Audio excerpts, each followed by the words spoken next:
coincidió.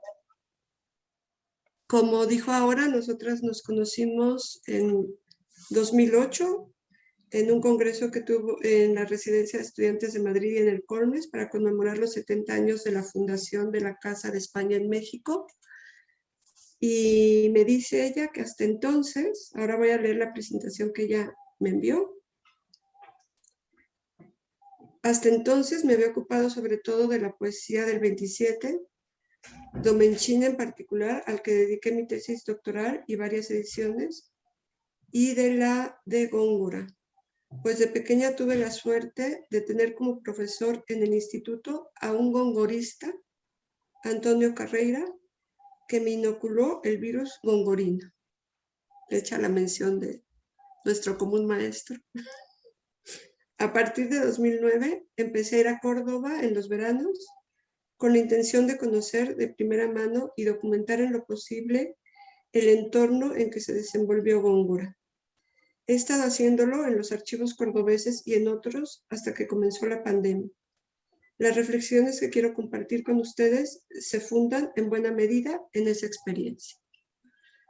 Y bueno, decir también que Amelia ha hecho un esfuerzo importante porque han ido cayendo, ahora sí que a sus lados, los maestros y la gente con COVID allá en España, y ha tenido una sobrecarga de trabajo importante también por esto. Y bueno, afortunadamente no cayó ella, no se enfermó y nos hizo este hueco para compartir. Muchísimas gracias, Tatiana. Verdaderamente es un gusto y un remanso de paz poder estar aquí con vosotros y apartarnos por un rato de la cruda realidad en la que vivimos ahí y aquí también. Aquí en España se está pretendiendo una inmunidad de rebaño, como te comentaba ayer, Tatiana, en un correo, que es muy arriesgada. Algunos ya avalamos en do menor, pero estamos continuamente con el miedo de que no sea tan leve como se presenta. En fin, hablemos de otras cosas que nos unen, aparte de los males. Aunque yo debo confesaros que últimamente me pregunto mucho si es moralmente lícito reflexionar, conversar acerca de Góngora con la que estamos viviendo, ¿no? Si la respuesta es no, lo tenemos sencillo. Apagamos la cámara y adiós. Pero si la respuesta es sí, añadiría otra pregunta. ¿Podemos seguir haciéndolo de la misma manera que antes? ¿Podemos seguir diciendo las mismas cosas que decíamos, admitiendo los mismos relatos, como se dice ahora, que hasta ahora? En Góngora o en cualquier otra cosa. Elegí que habláramos del centenario gongorino del siglo pasado un poco como punto de partida a la conversación. Podía haber sido a lo mejor otro aspecto, pero pensé que a lo mejor ese nos unía. Y ciertamente lo que decías antes no es retórico, es que me interesa mucho conocer vuestra postura desde nuestro hoy, de ahora, de lo que aquello fue o de cómo se nos ha presentado y las consecuencias que aquello tuvo en la visión que hoy tenemos de Góngora. Si es que os parece que todavía algo se deriva de aquel momento.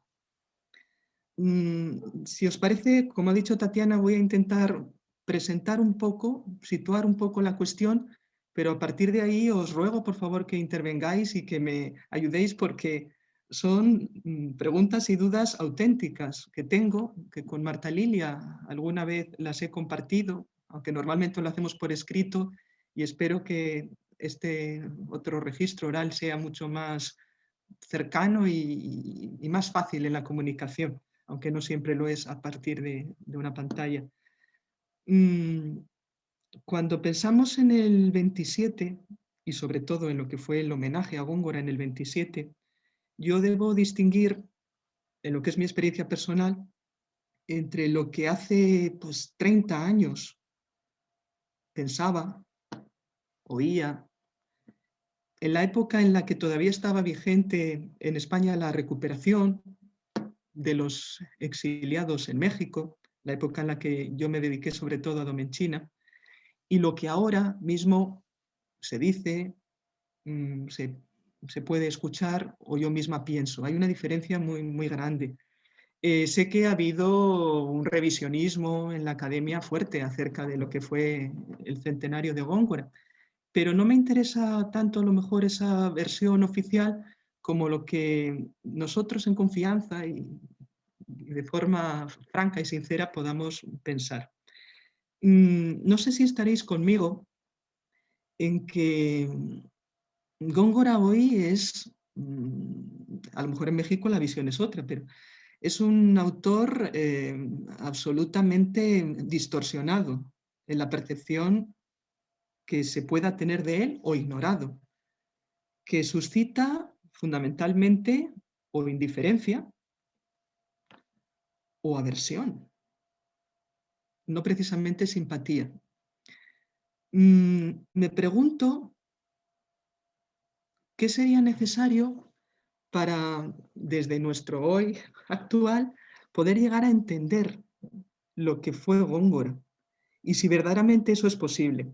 A medida que he ido profundizando más en esas visitas a Córdoba de las que hablaba Tatiana y en ese, bueno, pues ver directamente los papeles que se conservan en los archivos y que son el único indicio más cercano que podemos tener de lo que fue el mundo de Góngora, me he ido como volviendo más escéptica acerca de la posibilidad de llegar a saber algo verdaderamente en firme de lo que fue Góngora y su tiempo. Creo que hay un abismo insalvable entre su tiempo y el nuestro, y que únicamente por medio de una simpatía muy grande, por medio en realidad de una sugestión y de una mentira, porque no nos engañemos, por medio de una fantasía de identidad con lo que es ese tiempo, podemos llegar a emplear el tiempo y el esfuerzo que hacen falta para llegar a saber algo acerca de él, o podríamos hacerlo extensivo a otros autores o a todos los autores de su tiempo.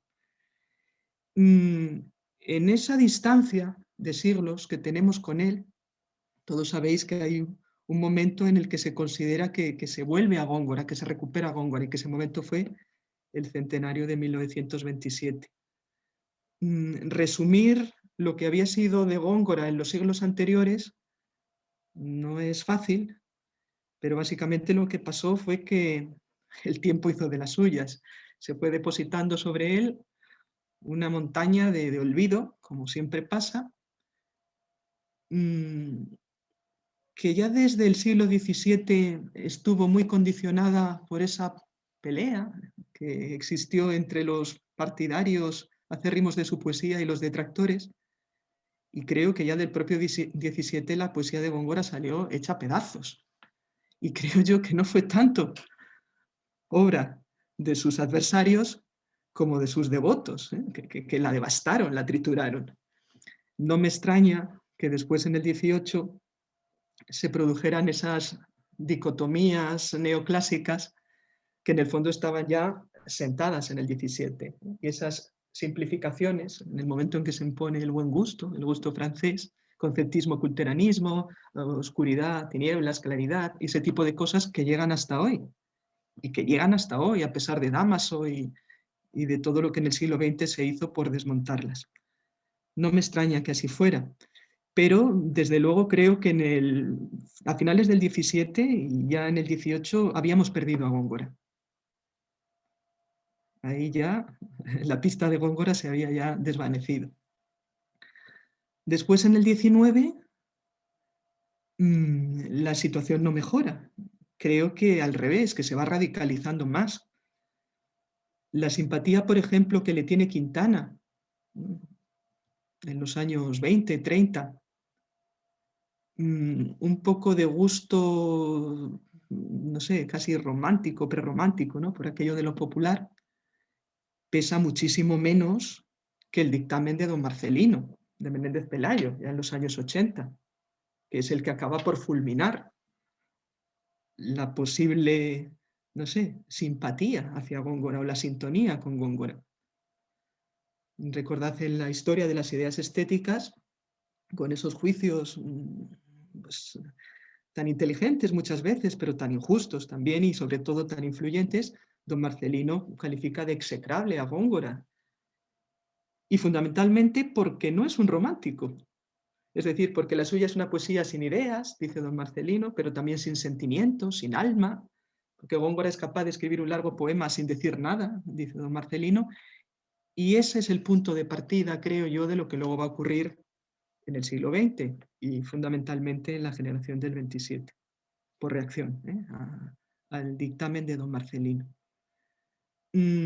Para entonces los zarandeos conceptuales, incluso los que se nos pueden haber desvanecido, pero nos quedan los indicios, habían sido ya tantos que ¿qué quedaba de Góngora? Sí, a lo mejor en Córdoba, todavía en el 19, cierta simpatía por lo local, ¿no? por el paisano ilustre, pero fuera de ahí, me parece a mí que ya no existía Góngora como tal. A lo que fue posible en esa atmósfera del romanticismo recuperarlo, pero a Góngora no había por dónde agarrarlo. No sé si en ese planteamiento más o menos, aunque sea muy burdo, pues podemos estar medio de acuerdo como un punto de partida. Lo cierto es que a finales del 19, y sobre todo en esa década de los 90, empiezan a pasar cosas muy interesantes, dispersas, probablemente inconscientes, pero que luego van a preparar el terreno a lo que fue el siglo XX en Góngora. Estoy pensando, por ejemplo, en hechos como, bueno, pues como las recuperaciones documentales puntuales, esporádicas que se van produciendo. Pienso, por ejemplo, en lo que hizo Enrique Linares García en Granada, cuando publica una antología de Góngora, mala como todas las que se hacían en el 19, que partían de la edición de Hoces introduciendo más erratas, pero además añadió unas cartas autógrafas de Góngora que había encontrado en un manuscrito del Duque de Gor, allí en Granada. Las cartas están estragadas a más no poder, las transcripciones son de pena, ya Damaso lo puso eso en evidencia. Pero ya era un aporte certero de un Góngora auténtico, digamos, no un Góngora visto solo a través de la lente de los comentaristas o de esa marabunta de imitadores, ¿no? que había tenido. Eso sí era Góngora. Eran cartas, como recordáis, de Góngora cuando está ya en Madrid. A partir del 17 Góngora se instala en Madrid y está hasta el final de su vida, porque vuelve a Córdoba en el 26 con la cabeza ya muy perdida y prácticamente pues, el episodio de Madrid es lo último que tenemos de Góngora todavía con criterio. En ese momento de estancia en Madrid, Góngora se cartea, que sepamos, al menos con su administrador, Cristóbal de Heredia, su administrador en Córdoba, el que le llevaba la prebenda de la catedral, y también con Francisco de Corral, un 24 de Córdoba con el que él tenía una relación muy estrecha, sobre todo en este momento. Y esas cartas, claro, son una maravilla para poder saber en firme cómo vivió Góngora sus últimos años, qué fue lo que pasó en Madrid. Aparte de eso, no había mucho más. Es decir, poemas, ya sabéis que no tenemos ninguno, autógrafo de Góngora. Sí había un montón de manuscritos que todavía no habían salido a la luz, pero que afortunadamente se habían ido conservando en las casas de los nobles, después en las cajas fuertes de los bancos, ya cuando entramos en el siglo XX, y que estaban ahí preservando el legado de la poesía gongorina, pero eso todavía no lo conocíamos. Se empezó a conocer a partir de este momento. En esos años 90 también, un canónigo magistral de la Catedral de Córdoba, González Francés, por razones completamente ajenas a la filología y al conocimiento de Góngora, hace otra cosa que a mi juicio es fundamental, y es que se tomó la molestia de coger las actas capitulares del Cabildo de la Catedral e ir tomando nota de todos los lugares en que se mencionaba a Góngora. Es algo que hizo también con Pablo de Céspedes, por ejemplo, que sabéis que fue también compañero de Góngora en el Cabildo, como personajes ilustres, ¿no? que habían pertenecido al Cabildo. Bueno, pues fue sacando esas notas, a veces se equivocó. Cuidado cuando manejemos los documentos gongorinos que él publicó, un Góngora racionero. A veces se equivocó y le atribuyó a Góngora cosas que eran de Céspedes y demás. He tenido oportunidad de ver los papeles de González Francés, que ahora están en la Catedral de Córdoba, se conserva su legado allí. Bueno, se conservan hasta las facturas de la sepultura de su madre. O sea, hay un legado de lo que fue su vida inmenso. Apuntes de conferencias que dio y todos los materiales con los que elaboró ese Góngora racionero. Y hay errores, cuidado, en lo que se ha publicado y después reimpreso. Pero la cuestión es que a finales del siglo pasado lo saca eso a la luz y ahí nos da ya una cronología en firme de Góngora, algo que tampoco teníamos. De modo que Linares nos ofrece cartas auténticas, autógrafas, además de Góngora, y González Francés un hilo cronológico que nos permite conocer la trayectoria de Góngora en la parte central de su vida, desde que se hizo racionero en el año 65, cuando era un jovencito, hasta que le cede la prebenda a su sobrino en 1611, aprovechando que vivió, claro, al amparo de una institución muy reglada, como es el Cabildo, donde se iba tomando nota de los movimientos, al menos de los oficiales y de los actos de sus miembros. Si comparamos las oportunidades que esto habría con las biografías que se habían intentado hacer de Góngora en el 19 por algunos paisanos de Góngora, como Borja Pavón, que era un farmacéutico de Córdoba que se ocupó de esto, o algún otro, Ramírez y las Casas de Eza, que había hecho una antología de Góngora también con un conato biográfico, pues hay hay un abismo, porque estos otros autores distorsionan el tiempo, no saben cuándo Góngora ha estado en un sitio o en otro, y con González Francés ya podemos empezar a profundizar en esa línea. Es un opúsculo de nada, de 80 páginas. Sin embargo, creo que es fundamental. La repercusión es enorme. Poco después, un par de años después o así, vuelve González Francés a sacar otra publicación gongorina, que también conoceréis, que es pues la visita del obispo Pacheco, la parte en la que la visita del obispo Pacheco se ocupa de Góngora. El obispo Pacheco, pues como se solía hacer, hizo una inspección al cabildo y como siempre pasaba, pues se sacaron los trapos sucios de unos y otros de sus miembros. Lo que ocurre es que González Francés se limitó a publicar la parte de Góngora. Lo hizo con la intención de reivindicar a Góngora y presentárnoslo como un clérigo intachable, porque él había visto la visita al completo y sabía que en comparación con con las lacras que se les detectaron a otros, lo de Góngora era anécdota. Pero ¿qué ocurre? Que el efecto que produjo González Francés, sin pretenderlo, fue el inverso. Al publicar que a Góngora lo habían castigado a pagar una cantidad para limosnas porque había ido a los toros o porque hablaba en el coro con el vecino, nos dio la visión de un Góngora como, pues no sé, rebelde o por lo menos poco respetuoso con la norma, es decir, justamente lo contrario de lo que él pretendía. Otros canónigos y racioneros tenían problemas de cohecho o problemas de faldas, algunos tenían hijos siendo clérigos y sin embargo eso quedó en la penumbra porque no se publicó y lo que pasó a la historia y de una manera cada vez más folclórica y más boba fue que a Góngora le gustaban los toros.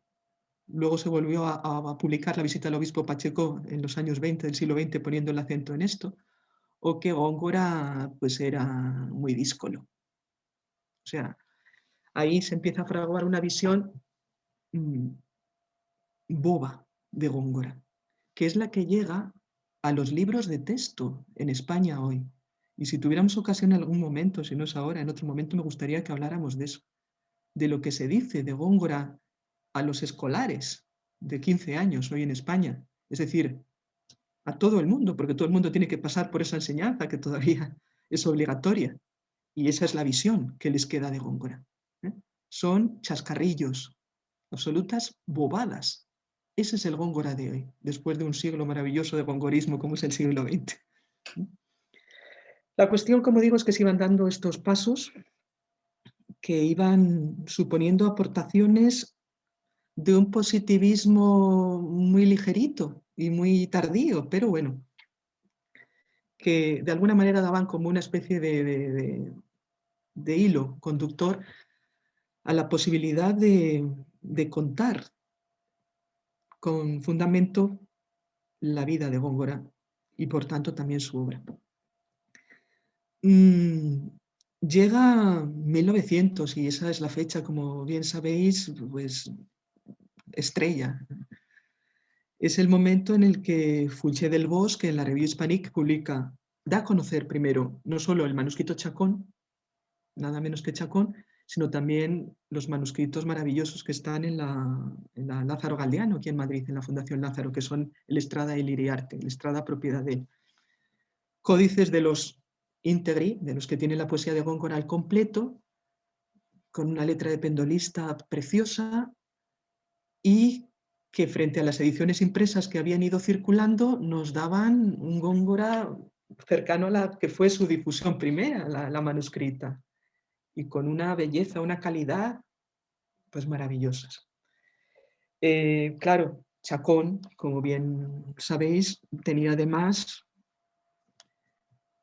pues, no sé si calificarlo el milagro o cómo, de dar fechada a la poesía de Góngora, algo completamente extraordinario en cualquier poeta, y con asuntos, con los sujetos, las noticias de los asuntos de sus poemas, supuestamente por Góngora.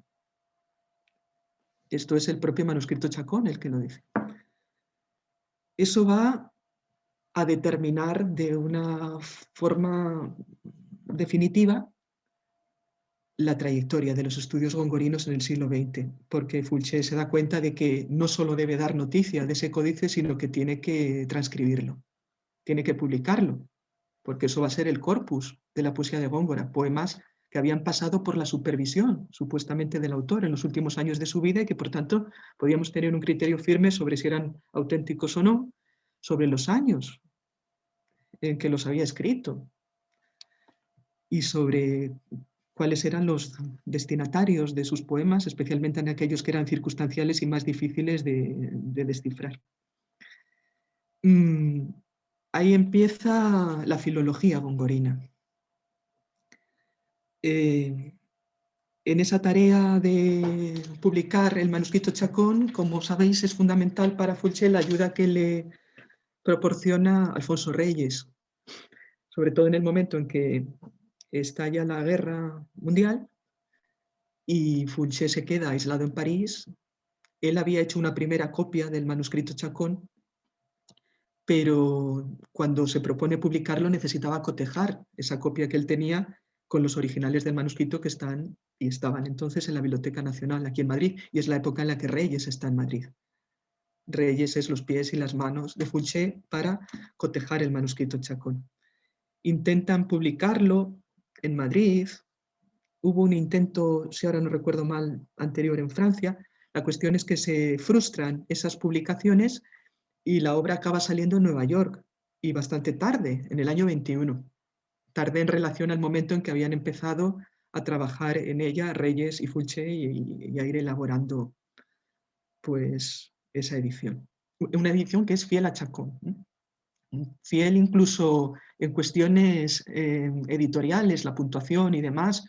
Muchas veces es aberrante porque sigue la del propio manuscrito Chacón. Es decir, hubo no un intento paleográfico, pero casi, por parte de Fulché y de Reyes, aunque ellos discutieron por carta muchos detalles de la obra, pero querían ceñirse a Chacón, y ahí fue donde Chacón se convierte para los restos, hasta hoy, incluso después de haber habido ediciones críticas, en el referente de la poesía gongorina. Incluso las ediciones críticas son muy bedieristas. Incluso las ediciones en las que se ha manejado todos los manuscritos que se ha podido y que se han ido después descubriendo y conociendo, la guía es Chacón, la base es Chacón, y los otros manuscritos se utilizan para corregir a Chacón, pero no para enmendarle la plana radicalmente. Hasta tal punto, la influencia de Chacón ha sido determinante y definitiva, y de esto es de algo de lo que podríamos hablar mucho también y discutir mucho también, pero bueno, a lo mejor es muy técnico. La cuestión es que nos ponemos ya en el año 21 y en todo este proceso, que he intentado resumir así por encima, los autores del 27 están pues en el parvulario, ¿no? Están en la escuela, se están formando, están recibiendo en el ambiente cosas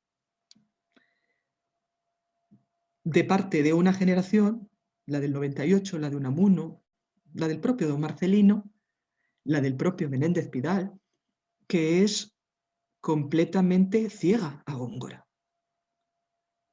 Es decir, lo que reciben pues un Gerardo Diego, Dámaso Alonso, Lorca, cualquiera de los escritores del 27, es que Góngora es un tipo rancio. ¿Mm? Esa es la visión que heredan de sus mayores. La generación del 98, la generación de Unamuno y demás, es la generación que no supo entender a Góngora. Pues por razones históricas y, en fin, cada uno es quien es. Don Ramón no supo entender a Góngora y eso condicionó mucho la postura de la academia frente a Góngora. Estaban en otra cosa, estaban en la épica medieval, eran gentes muy románticas, eran medievalistas de formación, de visión y de mentalidad. Y Góngora no cuadraba con lo que ellos tenían en la cabeza. Da casi vergüenza ver lo que Unamuno escribió sobre Góngora, ¿no? Con ese desparpajo que tenía Unamuno y esa tozudez en la que a veces se empecinaba. Es cierto que si lo habían leído en la BAE, en la edición de la Biblioteca de Autores Españoles, pues tenían motivos para decir, como decía Unamuno, que le mareaba Góngora y que prefería quedarse sin Góngora. ¿De acuerdo? Muchos poemas estaban muy deturpados, pero bueno, también estaba ahí un Fulché, que sí era sensible a Góngora, y a lo mejor por eso tenía esas trifulcas que tuvo con don Ramón acerca de la épica francesa, ¿no? Y la épica española. Y sí estaba un Alfonso Reyes, aunque ya en la generación más joven, que en esos años son quienes más saben de Góngora y quienes más hacen por Góngora, sin duda alguna. El caso de Alfonso Reyes es verdaderamente fascinante porque nadie sabía como él de Góngora en esos momentos, aunque luego la trayectoria de Reyes lo lleve por otros caminos y probablemente para bien para él, porque centrarse solo en Góngora hubiera sido limitar mucho esa maravilla que tenía, que llevaba dentro Reyes. Pero la cuestión es que hicieron muchísimo. Y en el caso de Reyes, por Góngora, en el caso de Reyes quedó muy en penumbra. Es cierto que Fulché le reconoce en la edición del año 21 su ayuda y literalmente dice que es el gongorista más capaz de las jóvenes generaciones, sin duda, para él. Pero después con el tiempo, al menos en términos globales, en México puede que sí, pero en términos generales creo que a Reyes no se le ha reconocido hasta qué punto fue determinante su esfuerzo para que Góngora llegara a ser otra cosa que ese olvido que había en el 19 y en los momentos anteriores. No sé si lo dejemos provisionalmente aquí, en ese año 21, cuando todavía no han despuntado los autores del 27, para no acaparar la palabra, que me gustaría, como dije en un principio, conversar o encarrilar el asunto por donde os pueda interesar más. Amelia, sí. ¿No te gustaría continuar un poquito más, aproximarnos más al 27? Vale, de acuerdo. Yo creo que para acabar de hacer el marco sería muy bueno. Vale, de acuerdo, muy bien. Pues seguimos, si queréis, avanzando un poco en el tiempo. En el año 21 pasan cosas importantes, aparte de la edición de Fulché. En ese año se publica el catálogo de escritores de la provincia de Córdoba, que hizo un erudito cordobés, que se llama Ramírez de Arellano, Rafael Ramírez de Arellano.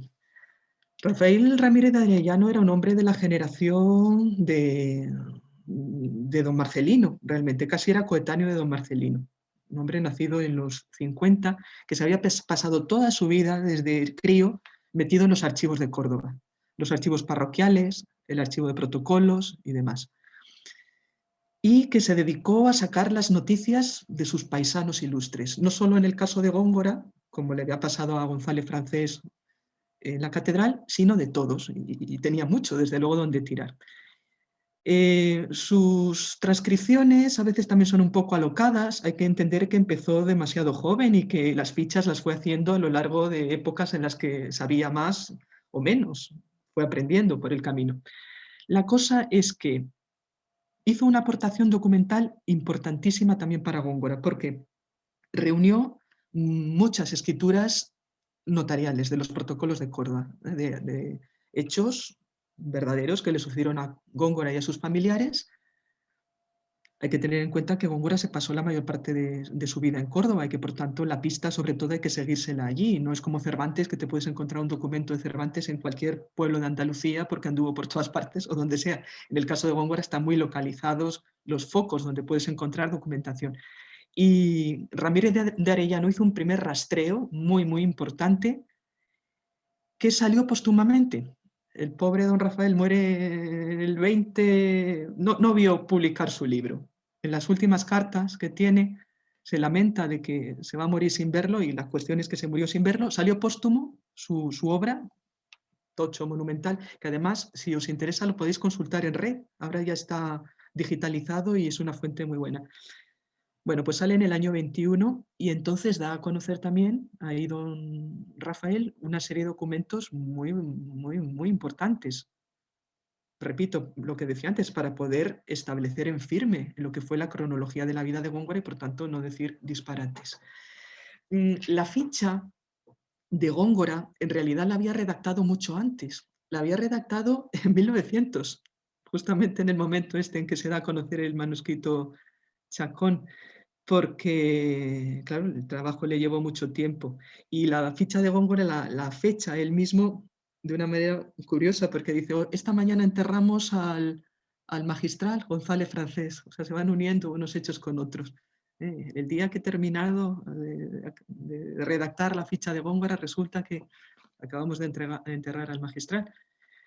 Ese acopio documental de Ramírez de Arellano es la base de lo que después va a ser la biografía que se publica en el año 25 de Góngora, que le hizo Artigas, como bien sabéis.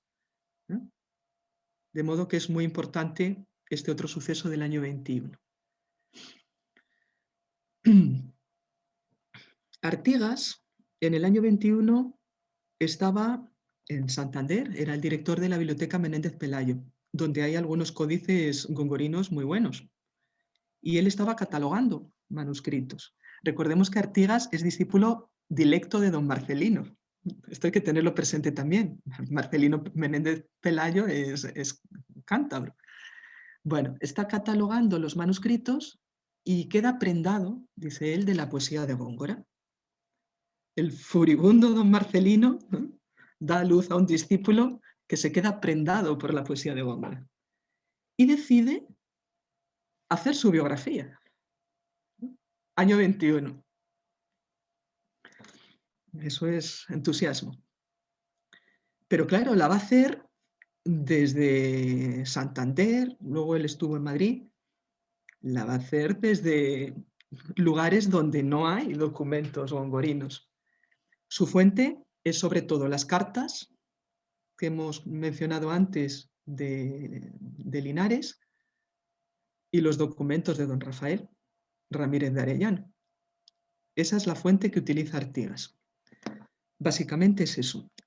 Para el año 23 la tiene ya lista, la biografía,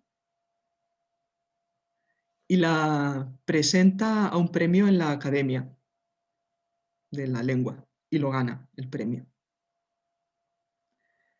Y ese premio se falla en octubre del año 23.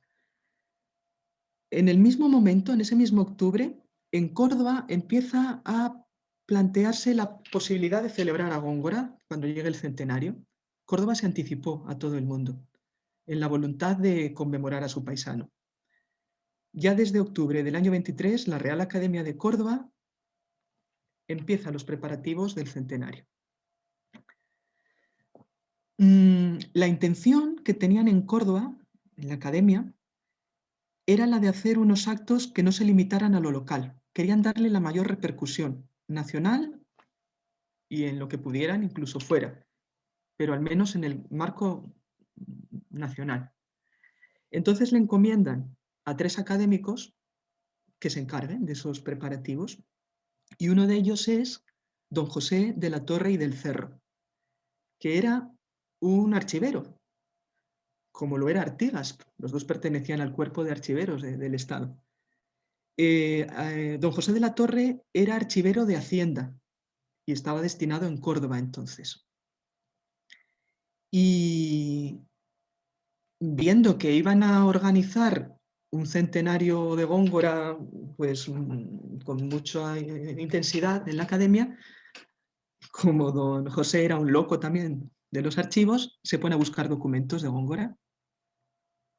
Él estaba siempre en los archivos, por trabajo, no en los archivos de protocolos, sino en el archivo de Hacienda, pero en sus ratos libres lo que le gustaba era buscar escrituras, porque eso es un vicio que cuando se contrae no se cura. Entonces se dedica a buscar todo lo que puede de Góngora para añadirlo al acopio que ya había hecho Ramírez de Arellano, que siempre es su base, su fuente primera también, la de don José. Eso es lo que empieza a hacer don José. Como sabéis, acaba después, en el año 27, publicando una colección de documentos gongorinos que es fundamental también para el conocimiento de Góngora. Pero de momento, pues estaba en esa tarea de intentar enterarse mejor para poder hacer un centenario como es debido. En esa fase en la que está buscando documentos, se cartea con Artigas. Y Artigas, que está dándole una última mano a su libro para hacer ya una publicación, una vez que ha recibido el premio de la Academia, al libro, a la biografía de Góngora, le pide ayuda a don José. Y se conservan las cartas en las que don José le facilita documentación de primera mano sobre Góngora a Artigas, con lo cual Artigas enriquece su libro. Si conocéis la biografía de Góngora por Artigas, sabéis que tiene unos apéndices donde se publican documentos de Góngora que no se habían dado hasta entonces, se reimprimen otros, haciendo nueva transcripción. Es decir, la biografía de Artigas está muy bien documentada. Ahora bien, ojo, por alguien que no ha sacado los documentos, sino que los ha recibido de otro. Y esto es fundamental. Esto es fundamental, porque todo el que ha estado en un archivo sabe que tan importante como lo que sacas es lo que te dejas por el camino, y que lo que más te enseña no es la pieza que extraes, sino todo el entorno donde la has encontrado.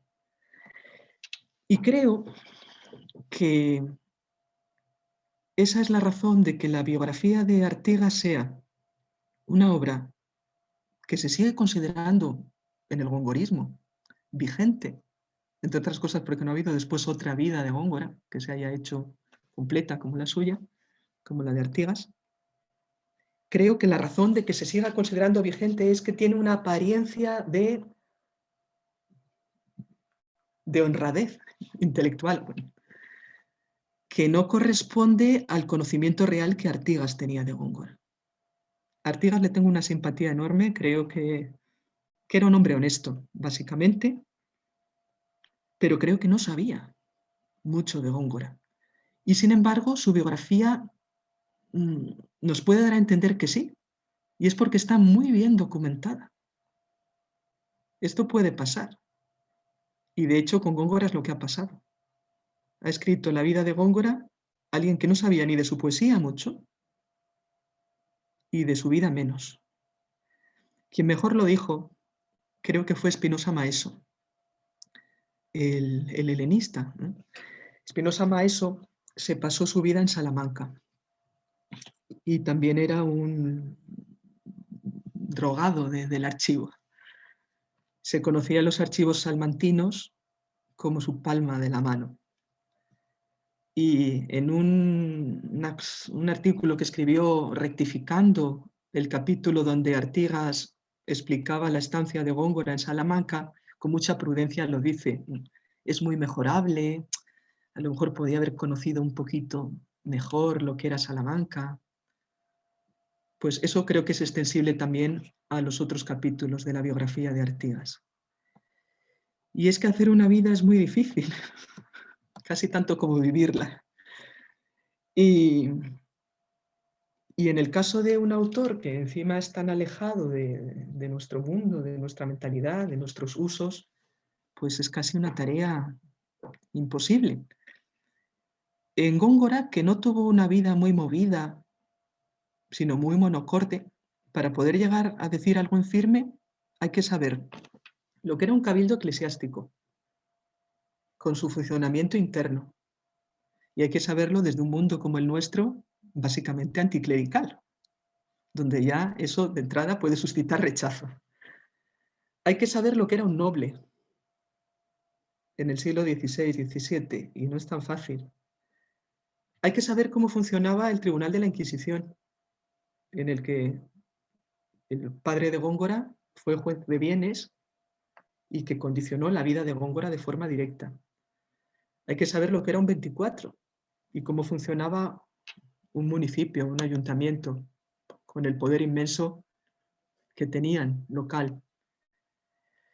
En el caso de Góngora hay que saber cómo era la Salamanca que él conoció, en la que se formó, relevante, a más no poder para su trayectoria posterior, su vida, su concepto de la poesía, todo. Hay que, en fin, documentar sus viajes, que no fueron muchos, pero algunos fueron. En fin, hay que tocar demasiados palos. Y Artigas lo hizo en 2 años, y desde Santander, y no con los medios siquiera que hoy tenemos. La cuestión es que esa biografía del año 25 se convirtió, bueno, pues en la que los del 27 tuvieron a mano si querían saber quién era Góngora. En el año 25, voy a abreviar un poquito porque si no, no acabamos. En el año 25 pasan cosas también fundamentales para Góngora, y una de ellas es que es el año de la deshumanización del arte, de Ortega. También la historia de las literaturas de vanguardia de Guillermo de Torre, pero sobre todo es el año de la deshumanización del arte, y es el año en que Jorge Guillén escribe su tesis doctoral sobre Góngora, que quedó inédita hasta el 2000 algo. Y con razón, porque era una tesis muy flojita, pero donde Guillén nos da como en una foto cuál es su visión de Góngora y cuál es la de sus compañeros de generación. Libro interesantísimo. De esto no voy a entrar a hablar porque quiero que hablemos después en el debate. Ese año 25, en diciembre, es el año en que muere Maura, Antonio Maura, que dirigía la academia. Le dio un infarto, muere de repente, y el proyecto que tenían los académicos de Córdoba de hacer un homenaje que no fuera solo local a Góngora, sino nacional, y en relación con la RAE, porque estaban en comunicación directa con la RAE a través de un académico correspondiente, un madrileño que era también académico en Córdoba y que había mediado entre la Academia de Córdoba y la de España, pues al morir Maura, la academia, la RAE, se desentiende por completo de Góngora. Pero vamos, de una manera que es frustrante a más no poder para los cordobeses, que se quedaron pasmados, y muy sintomática de lo que ha sido después la trayectoria de los estudios gongorinos. Don Ramón, que pasa a ser el director, interrumpe los actos, los preparativos de los actos que la RAE tenía previstos sobre Góngora en colaboración con la Academia de Córdoba. Eso se frustra, adiós, se acabó. Y como sabéis, contra eso es contra lo que van a ir los del 27. Contra el hecho de que la RAE, esos crustáceos, esos carcas de la RAE, no quieran conmemorar a Góngora. En Córdoba se tuvieron que plegar a lo local. Hicieron un centenario como no nos podemos ni imaginar si no leemos las 100 páginas que ocupa la descripción de todos los actos en el boletín del año 27 de la Academia de Córdoba. Una cosa absolutamente increíble.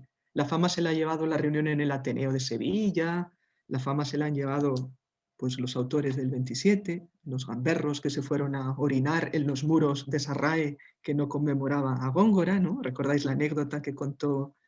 Bueno, es muy conocida, ¿no? Contó Alberti en sus memorias y demás, de cómo estuvieron todo el día aguantando la vejiga para por la tarde ir a hacer unos juegos de agua sobre los muros de la RAE, escribiendo el nombre en las paredes y en las aceras, el nombre de Alemani, el autor del vocabulario gongorino, al que ellos atribuían el rechazo de la RAE a celebrar a Góngora. Esas gamberradas tan sonadas eran cosa propia pues, de unos jóvenes divertidos y todavía sin situar en el sistema, pero donde se estuvieron dejando la piel por Góngora fue en Córdoba. Y sobre todo hay una diferencia fundamental. En Córdoba se hizo un homenaje para el pueblo, para la gente. Conferencias en los colegios. Casi es enternecedor pensarlo. En los centros obreros, en algunos lugares estratégicos de la provincia. Se eligieron algunos pueblos que estaban bien comunicados para que de otros pueblos la gente pudiera asistir a actos en los que se intentaba difundir el conocimiento de Góngora, con todas las limitaciones, con todas pues, las deficiencias que podía tener el conocimiento de Góngora entonces, pero con una voluntad popular clarísima, muy de raíz romántica también y de aquí está nuestro paisano, pero desde luego en términos históricos apasionante.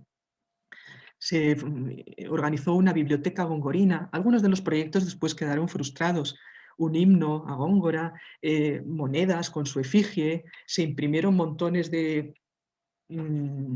tarjetitas con el soneto a Córdoba, se puso la lauda al soneto a Córdoba allí al lado del río.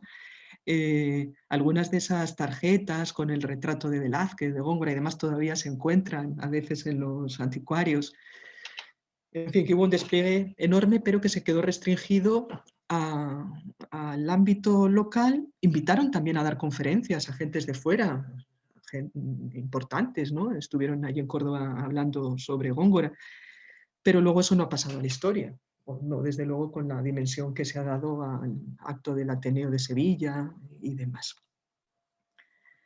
Hemos llegado al punto en el que planteo una idea y os doy la palabra, y es el Góngora de los del 27, que como digo está marcado primero por la reacción contra sus mayores, de don Marcelino, a don Ramón, Unamuno y demás, estos que no saben de Góngora.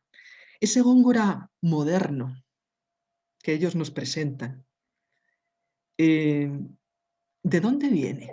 Porque estábamos hablando de un racionero de Córdoba al que le han construido una biografía de urgencia del que no se sabía prácticamente nada, hasta que se empiezan a sacar así algunas cosas sueltas, como pueden ser las cartas o, no sé, los documentos de los que estamos hablando, y que de repente a estos poetas los enamora. ¿Cómo puede la biografía de Artigas enamorar a nadie? O el Góngora que sale de la biografía de Artigas enamorar a unos poetas que se sienten vanguardia, que se sienten de ahora, que son jóvenes y entusiastas.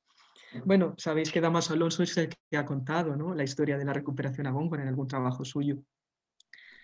Y cómo, según don Dámaso, y entiendo que así sería, la vía fue Rubén Darío, en su segunda estancia en Madrid, como sabéis, ¿no?, en el año 99, venido de París. Y cómo es Rubén Darío el que siembra en los jóvenes poetas la visión que tenía Paul Verlaine de Góngora. Desconocedor monumental de quién era Góngora, pero que había visto en esa frase de don Marcelino distorsión memorística de una frase de Cascales, de las tablas poéticas de Cascales. Cascales habló de Góngora como el príncipe de la luz y el príncipe de las tinieblas en el año 1634. Bueno, don Marcelino, con su cabeza, lo convierte en ángel de las tinieblas. Y claro, eso no puede ser más evocador para un maldito, ¿no? Ángel de las tinieblas, para un Verlaine, para cualquier poeta simbolista y de esa Francia de finales del 19, eso del ángel de las tinieblas es maravilloso. Góngora es un maldito. Y como es un maldito, nos interesa, porque también nosotros lo somos. Góngora es uno de los nuestros. El Góngora maldito. El Góngora maldito que llega al retrato maravilloso que hace Cernuda en su poema sobre Góngora. Ese Góngora maldito, ¿no? Y a partir de ahí, pues a inventarnos a Góngora. Como decía Dámaso Alonso de Lorca, que no tenía ni idea, claro, pero lo que no sabe se lo inventa. O como decía Dámaso Alonso de todos sus compañeros, ese gusto pueril que tienen por Góngora, snob, claro que sí. Pero bueno, cada uno al final estaba fraguándose a sí mismo, ¿no? Góngora era una coartada, un pretexto, como lo es siempre. Y las consideraciones que ellos dejaron sobre Góngora son maravillosas porque son consideraciones de poetas sobre un poeta, por más que pudieran estar distorsionadas y que desde luego en términos históricos lo estuvieran. Lo de Guillén, si no habéis leído la tesis, os recomiendo que lo hagáis porque verdaderamente es de libro. Guillén ve en Góngora, claro, pues una pureza, esa era una de las consignas que en ellos funcionaban, una pureza moderada, como la que persigue Guillén, con un cierto ahistoricismo o una superación de la historia. El Góngora histórico para él es el peor Góngora y ve ante todo, pues lo que todos ven, metáforas. Y ahí es donde entra el magisterio de Ortega. Ortega, con la deshumanización del arte, les ofrece a estos jóvenes pues el manual para entender a Góngora. El Góngora en el que todos son metáforas. Es decir, el Góngora que no es, porque eso es mentira. No ven más que metáforas, no ven más que un intento de sobrepasar la circunstancia. Un mundo estratosférico, como puse en el título de la conferencia, donde todo lo que sea humano, como nos suena a siglo XIX y a ese historicismo que tanto nos pesa y sobre el que queremos ya echar una losa de olvido, pues todo eso fuera, eso es aborrecible. Nuestro Góngora es como nosotros, un poeta puro, un poeta que persigue pues el liberar de cualquier elemento humano su poesía. De modo que cuando don Marcelino decía que Góngora era execrable porque había hecho una poesía sin alma, sin asuntos y no sé qué, se lo estaba poniendo en bandeja a los del 27, porque a los del 27 si les gusta justamente es por eso, porque Góngora no tiene asunto, no tiene ideas, no tiene nada. Y una visión y otra son erróneas. Salvo que nosotros hemos asumido como la visión correcta sobre Góngora, este Góngora metafórico y este Góngora aristocrático, palabra que ellos emplean también tomando la de Ortega, la idea, este Góngora elitista, este Góngora para minorías, para nosotros, que sabemos entenderlo. Nosotros hemos hecho nuestra esa visión. Y ahí creo que es donde hemos perdido a Góngora una vez más. Pero me callo ahora.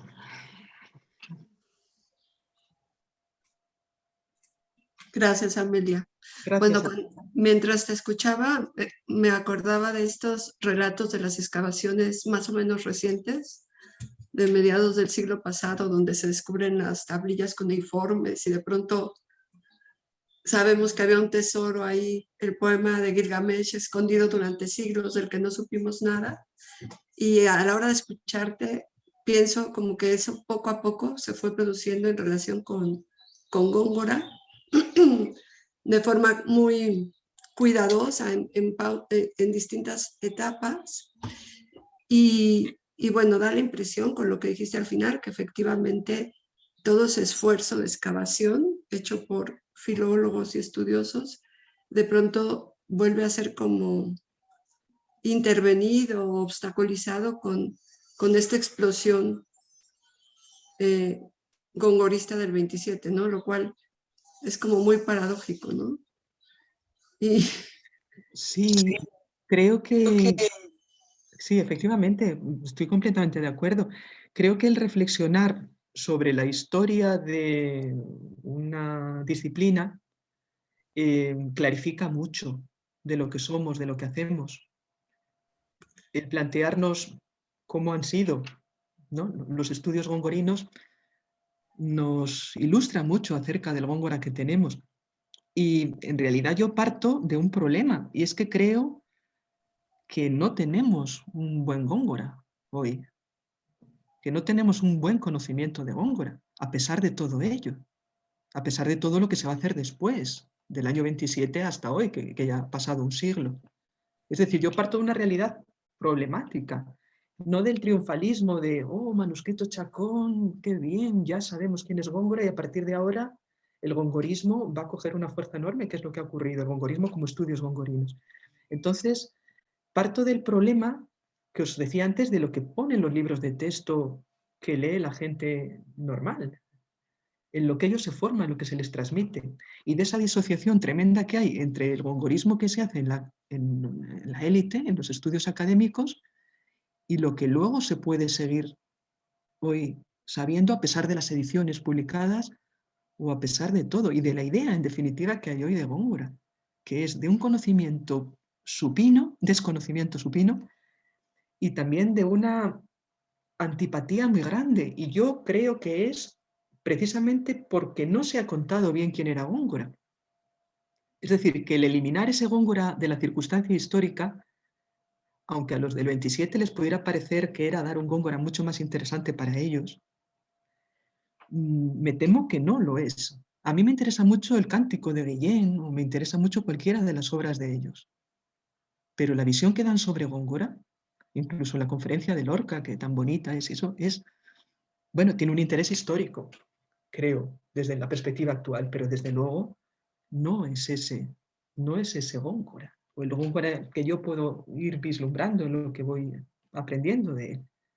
Y ahí creo que está la clave de que nos lo hayan pues usurpado, porque luego llegó la democracia en España, pero con la democracia no llegó un Góngora menos elitista que el que proponía pues el paradigma estético de la deshumanización del arte. La influencia de Ortega en el pensamiento de entonces es fundamental. La masa cocea, ¿me acordaos, no? La rebelión de las masas, la masa, con la propia deshumanización del arte, la masa cocea. Claro, minorías, sí, minorías espirituales, dice Ortega, pero ¿qué minorías espirituales son esas? Claro, y nos hemos creído esto. Y nos conformamos con esto, con este góngora esotérico que después se ha venido haciendo. El caso de Dámaso Alonso sería el más interesante de analizar en su trayectoria completa para ir viendo con más matices lo que digo. Temo que el hablar por la cámara, como estamos haciendo ahora, también simplifique mucho la cuestión. Después de ese Dámaso I, de la lengua poética de Góngora y de esos estudios maravillosos iniciales, hay una reacción en Dámaso. Dámaso acaba yendo a Córdoba a intentar documentar el epistolario de Góngora, porque quería hacer una edición del epistolario y por tanto necesitaba saber quiénes eran los personajes que salen en las cartas de Góngora, y se fue con Eulalia Galbarreato, su esposa, a Córdoba a buscar papeles. Y se encontró con la maravilla del archivo del Marqués de Cabriñana, que es un archivo familiar de la casa de Argote, de una rama que no es la de Góngora, pero es muy cercana y por tanto tiene documentación gongorina. Los mejores trabajos que don Dámaso hizo en su madurez salieron de allí, de esa fuente maravillosa que es Cabriñana, que hoy está en el archivo obispal en Córdoba. Y Dámaso acaba enmendando su propia obra en buena medida, cantando algunas palinodias y completando también esa otra dimensión histórica de Góngora. Si bien los documentos que él publicó tampoco después se han utilizado mucho, los usó Jams, pero no se han usado mucho más. Cuando se publican documentos a veces pasa esto, que ya se dan por publicados y como por conocido al autor porque están sus documentos ahí publicados y luego no se emplean, ¿no? Muchas veces sucede esto. Decía Domingo Indurain que este Dámaso de los años 60 y del Góngora histórico que era el peor Dámaso, el Dámaso franquista. Claro, esto se identifica con franquismo, ¿no? El ir a enterarte de quién era verdaderamente Góngora en las fuentes. Y que el Dámaso bueno era el de esta atmósfera moderna, de modernidad y de vanguardia del 27. Bueno, ahí está un poquito también la cuestión. Debo decir que en España al menos la escuela de Dámaso no es la que después se ha seguido, ¿eh? En el gongorismo, para nada. Es decir, el seguir por esa línea de indagar verdaderamente quién fue Góngora, sino que el gongorismo se ha cogido, pues creo yo que a lo fácil, que era Manuscrito Chacón, como referente que nos da una cronología firme de su poesía, cosa que es falsa también, y comentaristas de Góngora, que nos dan resueltos los problemas, y a partir de ahí a tirar del hilo de la polémica gongorina. Y con eso llenamos varias décadas de gongorismo que llegamos hasta hoy. Y mientras tanto, a los niños en el colegio se les dicen las cosas que se dicen en algunos libros que he traído, que os muestro aquí, de texto, donde, bueno, no os leo pues para que no lloréis, pero se dice, por ejemplo, que la vida de Góngora se resume en que se dedicó al juego y a las mujeres. Os lo juro, ¿eh? Os doy mi palabra y si queréis os mando foto después de las páginas donde se dice de que esa es la visión que se les transmite a los escolares de 15 años en España. Es decir, a todo españolito que obligatoriamente tiene que pasar por ahí. Porque Góngora se estudia, supuestamente, en la escuela en España.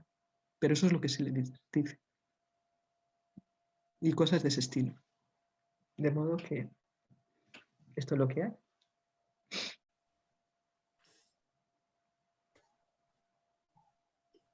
Bueno, si quieren tomar la palabra, aquí ya veo una mano. Luis. Muchas gracias. Me gustó mucho la conferencia, todos estos datos históricos en torno a cómo se ha ido recobrando a Góngora y que además luego son los datos que no nos presentan las historias literarias porque se basan solo en lo que hace el grupo del 27 y me pareció muy interesante eso. Pero también, bueno, quisiera que si pudiera ahondar en el aspecto de esta visión estética en torno a la metáfora, sobre todo que se hace desde Francia, porque al final de cuentas, como dijo, es Verlaine a partir de Dario, pero también es Mallarmé. Sí, Recuerdo que en Guillermo de Torre, justo cuando empieza a hablar de Mallarmé, menciona a Góngora y también a Alfonso Reyes, y también Alfonso Reyes en un artículo menciona la comparación que se ha hecho, bueno, cuando era actual, en los años 20 y tantos, esta analogía entre Mallarmé y Góngora y dice que pues la metáfora de Mallarmé nunca se puede desarrollar o bueno, nunca se puede descifrar porque el chiste es que se oscura, mientras que la de Góngora a partir de la investigación de los referentes, de la sintaxis, sí puede dar claridad. Pero justo me interesa mucho cómo esa visión francesa en torno a la metáfora de Mallarmé, de Verlaine, es la sí. que, es la que toma el grupo del 27 para establecer sus bases poéticas, ¿no? Y por el otro lado, también es muy interesante este aspecto de proyecto editorial que tuvieron los del 27 respecto a Góngora, sobre todo pues comandados en ese momento por Gerardo Diego, esta publicación de los romances, de la fábula de Polifemo, que también iba a estar ahí Reyes, pero al final no se concreta del todo ese proyecto, y sobre todo porque, bueno, a mí me parece muy fascinante el aspecto de, bueno, cuando Gerardo Diego publica su antología de poesía en honor a Góngora, ¿no? Que es un preludio a lo que luego va a ser como antólogo para este grupo del 27 con su antología de la poesía española. Entonces no sé si pueda ahondar más en ello. Muchas gracias, Luis. Sobre la cuestión de la metáfora, yo os propondría que hiciéramos un monográfico y conversáramos acerca de ello, del concepto de la metáfora, la generación del 27, de las influencias francesas y demás, porque creo que da un juego enorme en sí mismo. Y casi os diría que habláramos alguna vez sobre Ortega y la deshumanización del arte y lo que significó esa visión que él recoge ahí y que efectivamente era de base francesa. Es tan importante lo que estás diciendo que es esencial y que nos va a clarificar muchísimo no solo lo que fue la propia poesía de los autores del 27, sino mucho también de lo que Góngora es. Que yo no digo que en Góngora no haya metáfora, ojo, lo que digo es que la realidad histórica en Góngora está sublimada, pero sobre todo a partir de motivos clásicos. Y no exactamente lo que pretende Góngora es suplantar esa realidad, sustituirla y evadirla. Ese método de la alusión y la ilusión, ¿no?, que tanto se ha estudiado también y que las cosas, bueno, están muy pensadas y muy trilladas ya, nos daría muchísimo juego para hablar tranquilamente sobre ello. Y lo otro que dices, efectivamente fue uno de los proyectos que acometieron en ese entusiasmo del momento, ¿no? Los del 27, editar a Góngora. Vamos a editar a Góngora. Se repartieron por géneros, como bien sabes, a Góngora, lo trocearon y la mayoría no cumplieron. Cumplió Cossío, que entregó los romances, por supuesto Dámaso hizo las soledades. Dámaso sí era gongorista. Y después los otros pues se fueron más o menos pues quitando de medio. Reyes estaba ya en otra cosa. Lo que pasa es que, claro, para ellos editar a Góngora era básicamente copiar la edición de Fulché. Porque ¿qué era editar a Góngora? Si ya había salido en el año 21 la edición del manuscrito Chacón, pues yo lo que iba a hacer era coger las letrillas y hacer mi propia edición con las letrillas. No hay más que ver la edición de los romances de Cossío, la que sí salió. Dámaso sí se planteó más en serio el texto de las soledades, se cartean entre ellos, consultándose algunos lugares, y eso da indicio de un interés que es apasionante, porque antes de ellos no teníamos noción de que los poetas discutieran de estas cosas, salvo cuando Góngora estaba vivo a lo mejor, ¿no? Y en su entorno te pudieras encontrar cosas de este tipo. O sea, es fascinante, pero es infantil. Es infantil por completo. Nosotros, editores de Góngora, ala, en 2 días también. Y lo que hacemos es copiar a Fulché, porque además, ¿para qué vamos a hacer otra cosa si es el manuscrito Chacón que ha salido de manos de Góngora? Cuando verdaderamente se van a plantear las ediciones gongorinas en serio es en el momento en que se empiezan a rescatar otros manuscritos de Góngora y a empezar a hacer ediciones comparadas, cotejándolos, ¿no? Lo de la antología de Gerardo es verdad, es también muy bonito y como tú muy bien has dicho, un indicio de lo que también Gerardo tenía ahí, ¿no?, ya en mente. Y luego, claro, lo relevante en él va a ser las antologías que hace de su propia generación y lo polémico, porque a los que no metió en la edición primera, la del 32, ya sabes cómo se pusieron después y los odios también que aquello generó. Pero sí, el impulso que tuvieron es fascinante. Ese impulso de vida, de creatividad, estaba todo ahí pues, fraguándose. Lo que ocurre es que pensemos en qué edad tenían. Varios de ellos habían nacido en el año 98. La verdadera generación del 98, como decían ellos, ¿no? Lorca, Domenchina, Aleixandre, Dámaso, Rosa Chacel, son nacidos en el 98. Bueno, ¿qué edad tienen en el año 27? O en el año 20 y tantos, es que son unos críos. Y para llegar a saber de Góngora, realmente no han tenido tiempo.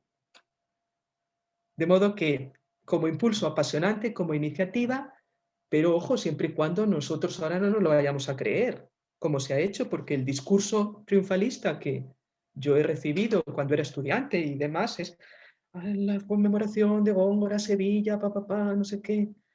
Bueno, sí, claro, pero ¿qué Góngora es ese? ¿Qué Góngora es ese?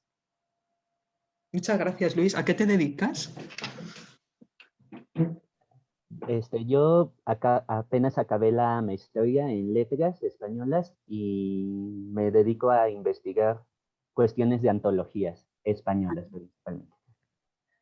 ¿Conocerás las antologías que Domenchina publicó Sí, cuando sí, se marchó? Sí. tengo la tercera edición del 48, creo que fue la tercera edición de la de México, sí. Si Muy te interesa, interesante los datos en torno a la guerra civil que también ahí meten cada uno de los introducciones de los poetas. claro, porque él la vivió muy en primera Mm. línea, era secretario de Azaña.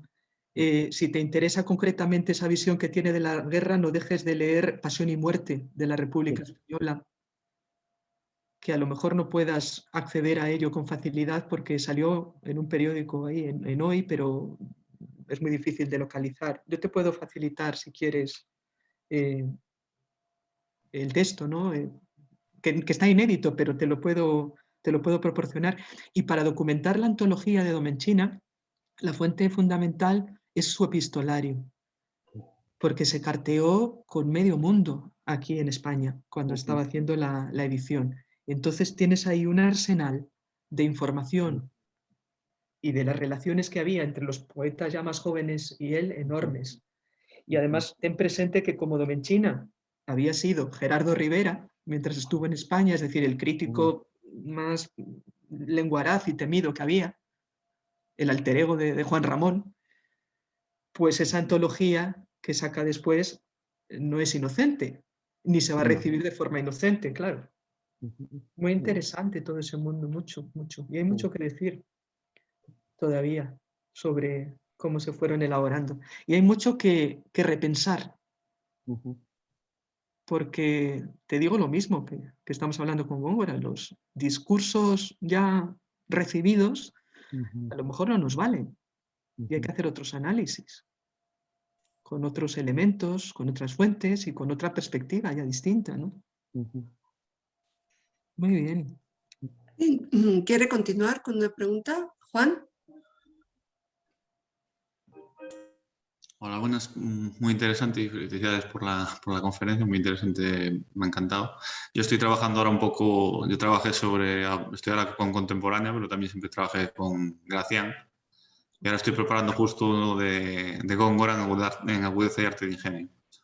Y también me parece muy interesante esto del Góngora que se dice, pero también a veces se analiza a Gracián por su gusto de Góngora. Entonces, como también que parece que todo está mediado por el gusto actual, según las épocas constantes. Y se critica mucho a Gracián también porque, como no cita a Cervantes y cita al Guzmán de Alfarache, tampoco tenía gusto en la prosa, y como cita los sonetos y romances y solo cita 2 veces el Polifemo y las Soledades, tampoco le gustaba a Góngora, se viene a decir una cosa así. Y cuando Góngora es el poeta más citado, pero con como 8 veces más que Quevedo, por ejemplo, está unas 70 y pico veces.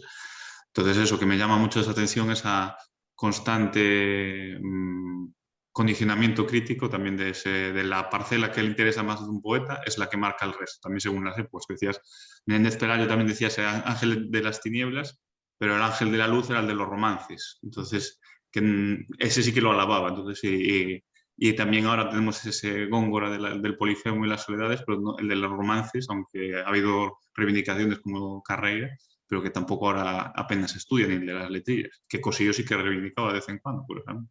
Nada, simplemente eso que me parece muy interesante. Gracias, Juan. Desde luego, si estás con Gracián, tú juegas en otra división, porque Gracián jugaba en otra división. No, creo que no conozco nada tan fino y tan sutil como la obra de Gracián en su tiempo. Y mira que hay finura y sutileza en la época en la que escribió Gracián. Gracián me parece maravilloso. Si yo me pongo a pensar así en quién habrá sido quien mejor ha leído a Góngora y quien mejor entendió a Góngora, cuando intento pensar esto digo, bueno, pues probablemente, a lo mejor su hermano, tocayo tuyo, su hermano Juan, con el que Góngora vivió toda la vida y que no era un zoquete, como se ha dicho, ni muchísimo menos. A lo mejor esas gentes que estuvieron muy cerca de Góngora pues pudieron entender a Góngora y leerlo con claves que nosotros no tenemos. Pero si quitamos esto que no sabemos y nos vamos a los que sí han hablado sobre Góngora, yo creo que como Gracián no ha habido otro. Es decir, en comprensión de algo que a nosotros se nos escapa, que es el concepto gongorino, yo no conozco otra cosa como Gracián. Es verdad, toda esa casuística, jesuítica, si quieres, pero eso mismo es lo que nosotros no somos capaces de hacer. Y cuando intentamos leer bien a Góngora hoy, no afinamos tanto, ni mucho menos como hizo Gracián. O sea, Gracián para mí está en el Olimpo gongorino, de la comprensión de Góngora, de esto que os planteaba antes de qué sabemos de Góngora y qué entendemos, ¿no? Así que mucho ánimo con lo que haces porque me parece una maravilla. Muchas gracias. Yo creo que a Gracián no se entiende a veces ni el mismo, porque es complejo entrar esa forma de leer el discurso, pero una vez que entras como en su modo de pensar y de entenderlo, y eso sí que para entender esos conceptos, esos recursos estilísticos sí que es muy importante. También lo reivindica Arellano para entender a Quevedo y a otros. Claro, porque también tenemos que ser generosos y darles tiempo, algo que a lo mejor a veces nosotros no tenemos, de darles a estas lecturas los tiempos que necesitan para que lleguemos a entenderlas. Y con las prisas que hoy llevamos a veces pues podemos traicionar, yo creo, también esas lecturas. Marta Lilia.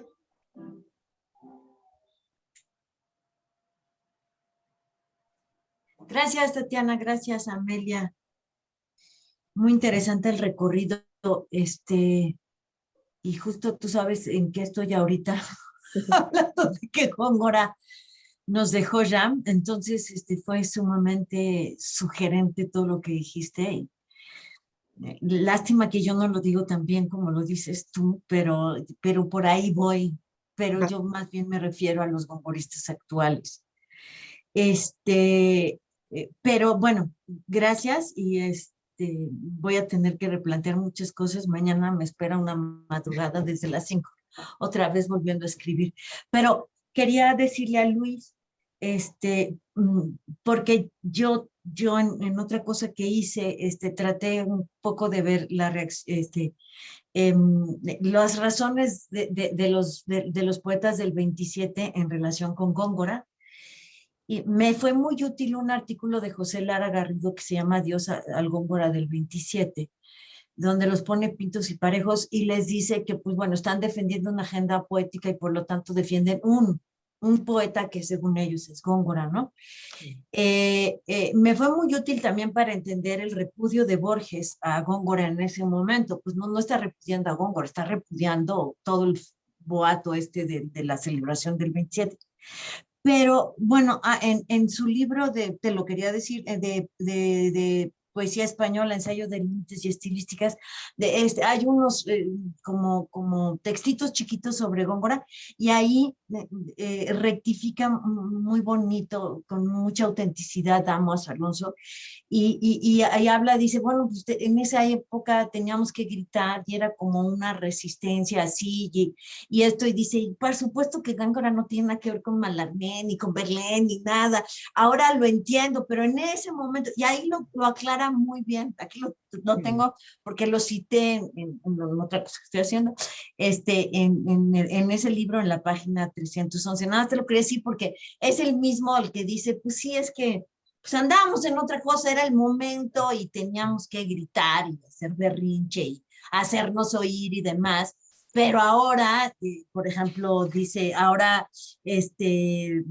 ahora creo que lo entiendo de verdad, el problema no es, estoy con el Góngora más tradicional, me interesa hoy, por lo tanto, tanto como el vigorosamente innovador, etcétera, etcétera. O sea, ya es otra, y no son los 60, porque dice que este texto se recogió hacia 1950. Entonces, bueno, por si le quieres echar un ojo, Luis, porque ahí él mismo, de todo el grupo, es el que sí dijo, bueno, vamos a desandar el camino un ratito, porque como dice Amelia, pues él sí era un gongorista. Y bueno, aprovechando el viaje, Juan, que trabajas lo de Gracián, yo sé que no es muy famoso, ni muy querido entre los gracianistas, pero a mí me fue de mucha utilidad la lectura de un libro de Emilio Hidalgo Serna que se llama El pensamiento ingenioso de Baltasar Gracián. A mí me sirvió mucho. Yo sé por Pedro Martín que entre los gongoristas no goza de aceptación, pero lo que él plantea para entender la idea de concepto en Gracián y por lo tanto aplicar esa idea al concepto en Góngora, a mí me parece sumamente valioso, porque habla del tratado de la agudeza como la epistemología de un Gracián que siempre era visto como preceptor del concepto, así como nada más reto, o como un moralista, pero nunca se ha visto más, o sea, como con una filosofía del conocimiento, y su propuesta es que ese concepto gracianesco es esa filosofía. Digo, yo sé que por Pedro, que muchos gongoristas lo ven con muy malos ojos, pero bueno, si tú estudias a Gracián, por lo menos para contrastar y no estar de acuerdo, échale un ojo. Está en Antropos. Sí, creo que lo conozco, lo tengo ya localizado. Ajá. Antes. Muchas gracias.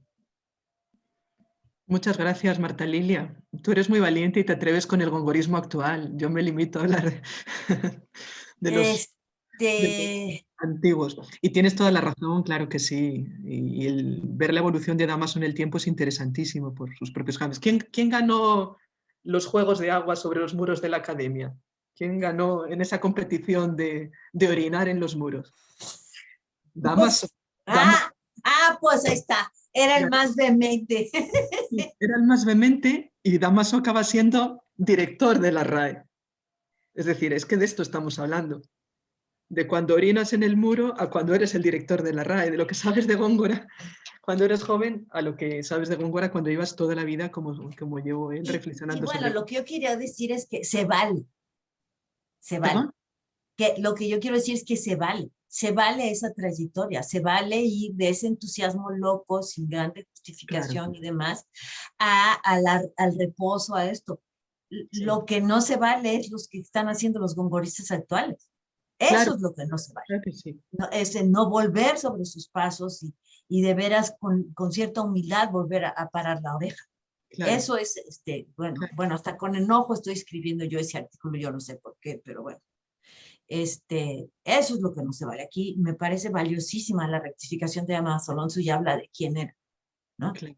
Sí, tenemos una foto fija que no se corresponde, claro, con lo que es la realidad de las cosas. Esto es una perogrullada.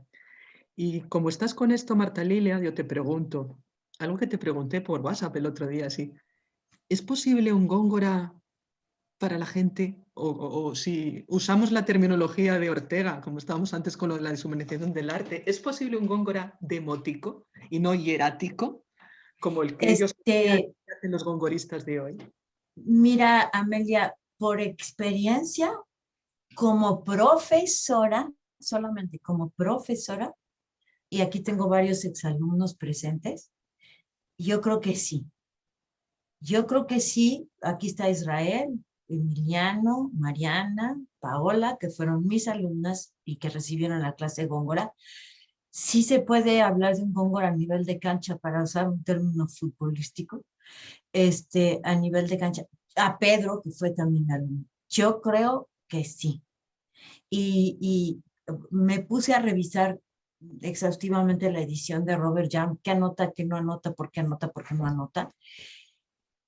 Y encontré que su gran sabiduría está tanto en lo que anota como en lo que decide no anotar. No porque no lo sepa, sino porque sabe que no le va a servir al lector o que no, que va a poner una chinguilla entre el ojo y el verso. Y entonces no lo anota. Tiene esa humildad y esa sabiduría. No es que le falte la nota erudita, la tiene. Decide no ponerla porque no es necesario. Eso es lo que ya no tienen los gongoristas actuales, ¿sí? Yo en mis clases pues soy sumamente poco solemne y me burlo y hago y torno. Yo creo que sí se puede. Yo lo experimenté, es una experiencia muy personal. Fui a leer poesía a un refugio de mujeres golpeadas y leí a Sor Juana y a Góngora, y mis escuchas lloraron cuando tenían que llorar y se rieron cuando se tenían que reír. ¿Sí? Yo creo que sí se puede. Y era gente de todo, de a pie, pero aparte con una problemática espantosa, que de repente en un momento de su vida escucharon algo bonito. Simplemente por escuchar lo bonito. Fue horrible, no he vuelto a hacerlo porque lloré como una semana.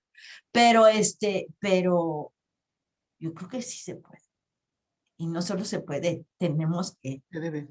se lo debemos a gente como Damaso Alonso, a gente como Carreira o como Ram, pero sobre todo a Juan. Claro, entonces es que estamos fallando. O nos estamos conformando con demasiado poco, con el Góngora ininteligible que se nos ofrece. Es que así quedamos mejor nosotros, también muy inteligibles y muy oscuras y muy eruditas. No sé hasta qué punto. Y además, si tenemos en cuenta que ese tipo de gongorismo se hace con el dinero público, No se porque los vale. proyectos están financiados con dinero del contribuyente, de los padres de estos niños a los que luego les dicen que Góngora se dedicó al juego y a las mujeres, pues Exacto. ahí No, estamos fallando. sí. Y es verdad que Jams consiguió reconducir muchas cosas. El momento en el que Jams escribe su libro sobre Góngora, claro, pues, imaginad, ¿no? Toda la polémica en Francia, además, encima allí, acerca del sentido, de la forma, de no sé qué. Y él hace un libro donde lo que se propone es hablar de los temas de la poesía de Góngora. Sí. Plena lucha sobre lo que tiene que ser la literatura, lo que es el discurso, lo que es... Eso es demoledor. Jams lo que consiguió fue hacer atractivo a Góngora, creo yo, al menos en la perspectiva española, para la generación de la transición y de la democracia, es decir, para la izquierda en España. Lo que Damaso no hubiera conseguido. Con su visión de Góngora, Jams sí lo consiguió. Consiguió que la izquierda no abominara de Góngora. Hizo un Góngora más asimilable para ellos. Esa fue la contribución, creo yo, de Jams para la generación de Carreira y de los que vivieron esas décadas bueno, pues del cambio político en España, después del franquismo. Damaso se quedó como demasiado vinculado ideológicamente al franquismo. Probablemente Damaso Alonso estaba en mejores condiciones mentales que Jams para entender a Góngora, en cuanto a que era un hombre de una mentalidad más tradicional, más antiguo régimen, más lo que había sido el mundo de Góngora. Jams tiene unas contradicciones vitales muy grandes que él las manifestaba en las cartas, porque sabía que Góngora era bastante más conservador y tradicional de ese Góngora que él nos presenta, que además, ojo, tampoco él es el que lo presenta, sino que son las lecturas muchas veces que se han hecho del propio Jams. Si se lee a Jams con cuidado, Jams documenta muy bien el Góngora histórico y no es tan exagerado como luego son sus continuadores y sus repetidores. Es muy interesante la contribución del libro de Jams a la trayectoria de los estudios gongorinos y es decisiva. Gracias a eso la izquierda se sintonizó con Góngora y simpatizó. Manon troppo. Bueno, Amelia, que me alegra ver que la pregunta que formulabas al principio acerca de la pertinencia de dedicarnos a lo que nos dedicamos, esté ahora de alguna manera, bueno, nos estamos aproximando hacia allá con esa experiencia que nos cuenta Marta Lilia de su lectura tan linda de Góngora y de Sor Juana en ese contexto. Y bueno, quisiera, si alguien tiene otra pregunta, bueno, muy bien. Y luego ya yo diré otra cosa, pero Pedro. Sí, bueno, muchísimas gracias por esta conferencia tan interesante, Amelia. Yo estoy trabajando en mi tesis de doctorado a Guillermo Carnero y por lo tanto a la generación llamada novísima. Y algo que me ha llamado la atención en relación con Góngora es que así como mencionas que cierto gongorismo actual quizás se quedó con esta visión triunfalista y a la par una visión, digamos, de autonomía del arte, por decirlo de alguna forma, de purismo, entendido quizá a la francesa. También estos poetas, desde la labor creativa, han seguido reivindicando esta línea, ¿no? Que como bien dices, pues históricamente no tiene una real apoyatura. Y en particular, Carnero utiliza mucho la figura de Góngora, incluso como correlato objetivo de sí mismo, ¿no? En ciertos momentos.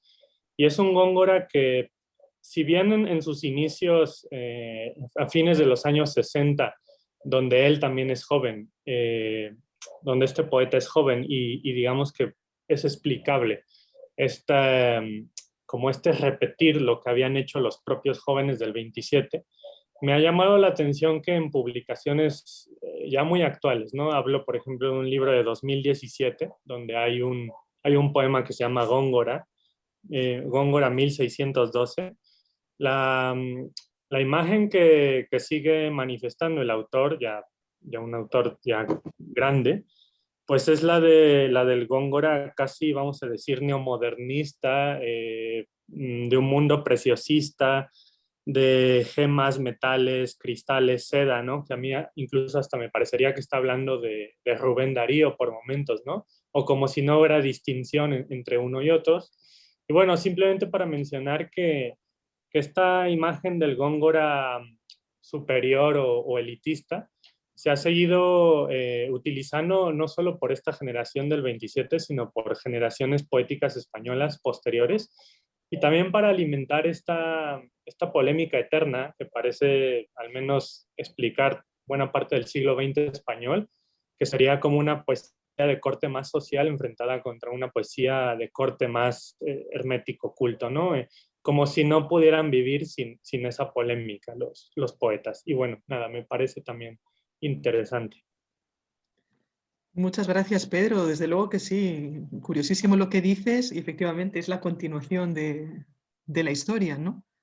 Y esta lucha de la humanización, la deshumanización, la rehumanización, lo social, la poesía, la Torre de Marfil y demás, que es como muy vertebral en la poesía española del siglo XX. Interesantísimo que en fechas tan tardías haya un poeta que escriba así. Seguramente ha leído, bueno, o a lo mejor no, iba a decir una maldad, algunos de los gongoristas actuales que en sus estudios hacen lo mismo. Nos hablan de gemas y de cosas de estas, y, en fin. Pero es importantísimo que lo tengamos presente, porque un poeta cuando hace esto lo hace de manera a veces inconsciente, incluso aunque sea un hombre culto, leído y erudito. Hay un ciclo de entrevistas a poetas de ahora, que lo conoceréis a lo mejor porque los vídeos se han difundido, que hizo Joaquín Roses en la Cátedra Góngora durante varios años, y es muy sintomático también, si queremos saber cómo entienden los poetas actuales a Góngora, el ir viendo pues qué poemas son los que destacan, porque Joaquín Roses en esas entrevistas a poetas lo que les pedía era que comentaran un poema de Góngora, elegían el que querían. Y luego Joaquín les hacía una entrevista acerca de su propia trayectoria poética. Entonces, para saber lo que se sabe hoy de Góngora entre los poetas y lo que se valora, es un documento fabuloso. Y lo que predomina es lo que tú dices en algunos, esa visión heredada del Góngora selecto, y en la mayoría la ignorancia. O la limitación a 2, 3, 4 poemas, sobre todo sonetos. Han leído a Góngora muy mal y muy poco en general, los poetas de hoy. Carnero, bueno, es de otra generación, pero si seguimos la trayectoria hasta hoy, es un poeta muy mal leído. entre poetas incluso, o muy escasamente leído. Luego están ya, claro, los temperamentos, el desprecio, por ejemplo, por los romances, que tú señalabas también antes, por la Tisbe. A mí la Tisbe me fascina. La Tisbe, un poema hiperculto en un metro popular, como es el romance. Pues, la Tisbe, oh, qué horror. Hay tics también por ahí que circulan y que son herencias mezcladas con mucha ignorancia, mucha. Por esa disociación entre la estratosfera en la que están los estudiosos de Góngora, unos cuantos hoy, y el común de las gentes cultas e interesadas por la poesía. Porque de esa masa que cocea, que es la que a mí me interesa más, esa masa que cocea según Ortega, pues ya sería otra cuestión si nos ocupáramos, ¿no?, de qué hacemos con ello. Gracias, muchas gracias. Muchas gracias a ti. Gracias. Y Marta Lilia, estoy deseando leer lo que tengas que decir sobre Jams. Tu lectura Te esta... lo voy a mandar para que lo cristianices antes de mandarlo yo. De verdad, me interesa mucho porque sé que tú te has planteado pues, estos problemas muy a fondo. Y además en contextos en los que no hemos entrado aquí. Tú has dado clase de Góngora, has explicado a Góngora, bueno, en 20 años, universidades estadounidenses, sabes, en fin, sabes lo que hay muy de primera mano. sí. Desde ahí está escrito ese artículo. Te lo voy a mandar para que lo cristianices antes de mandarlo yo también. Gracias.